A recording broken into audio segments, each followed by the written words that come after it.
Welcome back to another episode. Just to bring you back up to speed, I am still working on the vented ducts at the rear. I am making the plate for the bottom part. I'll continue to cut those out. I have fixed the tripod with a Jubilee clip, so I should be able to get some steady shots still. I will carry on and cut these plates out.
The next job is to make an insert which will slot into this housing.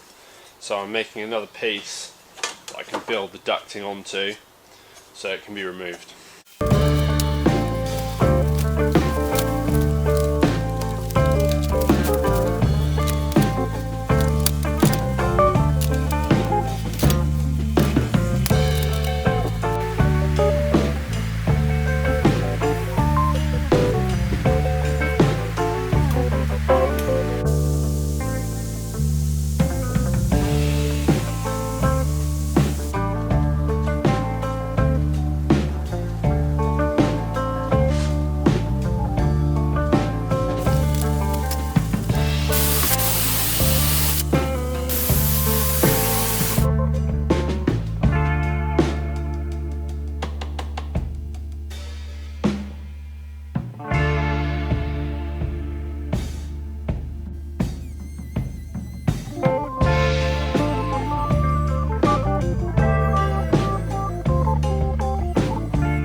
I now have the slats made up. I've just taped them in. I have some thin angled alley that I'll use to fix these to the sleeve on the inside.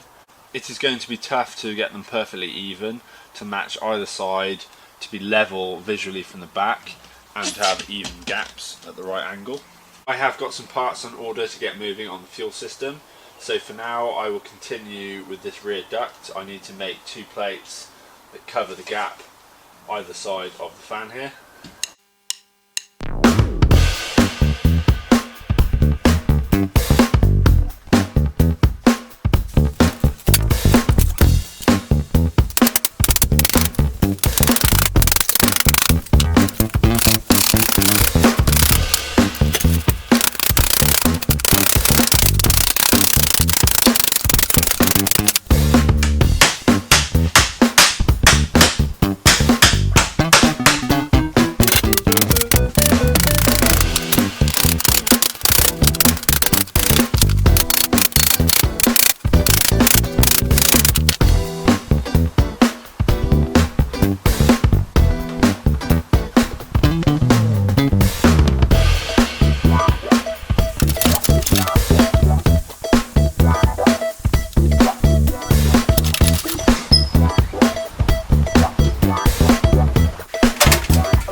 Up to this point in the build, I have not really mentioned much about the sills. You may be wondering why the sills are so high on the car. There is good reason for this. Because the body kit is made of thin GRP, and especially the sills, it won't take the punishment from under the car from stones and debris flying up as you drive along. That is the reason I have left this gap underneath the sill. I'm going to use some factory Subaru sill guards that came off the Impreza originally. Now that the wheelbase has been shortened, I won't just be able to sling it on the car. I'll have to cut it into pieces more than likely. Also, I'll have to make the cutouts for the access for the still stands. This hard-wearing plastic should give enough protection underneath and protect the GRP from being smashed.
What I am doing is I am extending these guards.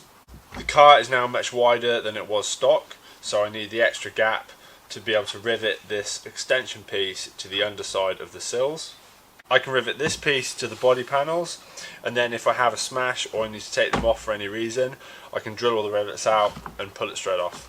The angle of these sill protectors have changed to fit my application, so these holes to let the water out is no longer applicable. So when I go to put them on the car, I will simply drill a few holes in this channel, which will be the lowest point, to allow any water to run away. Moving on to the near side.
This is about as far as I will go with these protectors until I put the sills and the rear quarter panels on for the final time, so I will move on to something else.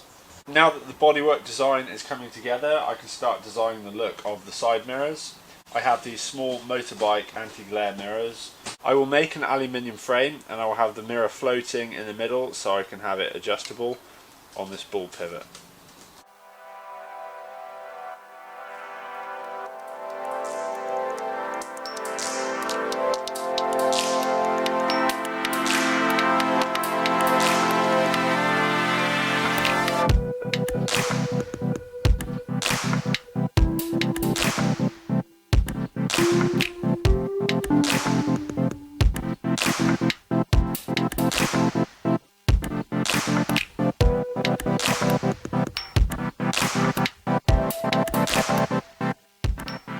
Things I'm looking out for while designing this mirror is functionality. I need to be able to adjust it quickly and easily.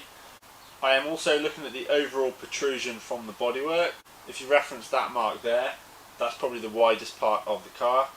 The mirror would still be the widest part of the car, but it's not much wider than this part of the wing.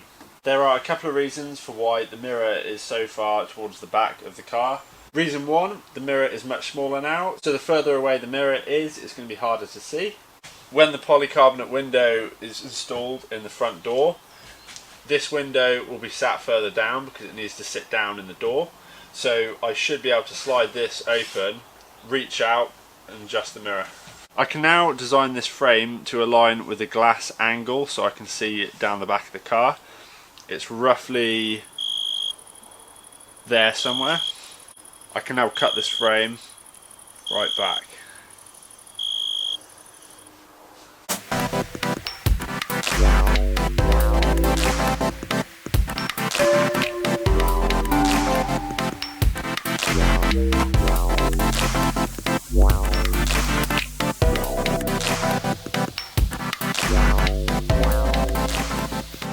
I have just changed up the design of the end plate slightly. It just curves around, so when I make the final piece out of thicker aluminium, it will look much neater because there will be a stem that will just blend straight out into a corner piece. Once the main part of the mirror frame is made up, I can make a block that will go in the corner, and then that will screw directly into the block. Once it's all together, it should look quite minimalist, neat, and it's very functional. These are the brackets I cut off my radiator. I will use these as the base that the mirror will screw into.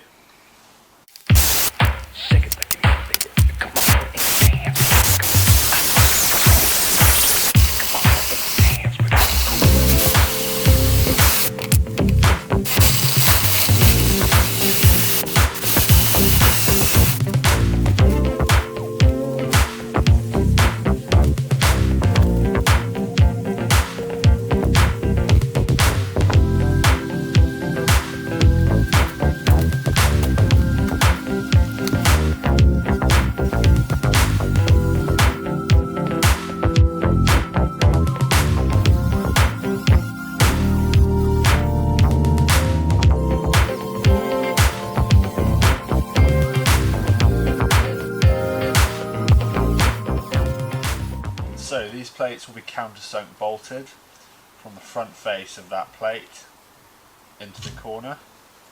The mirrors can simply screw into there. From the front it will be all flush fit.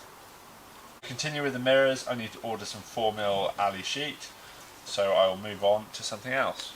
Thank you for watching and I will see you next week.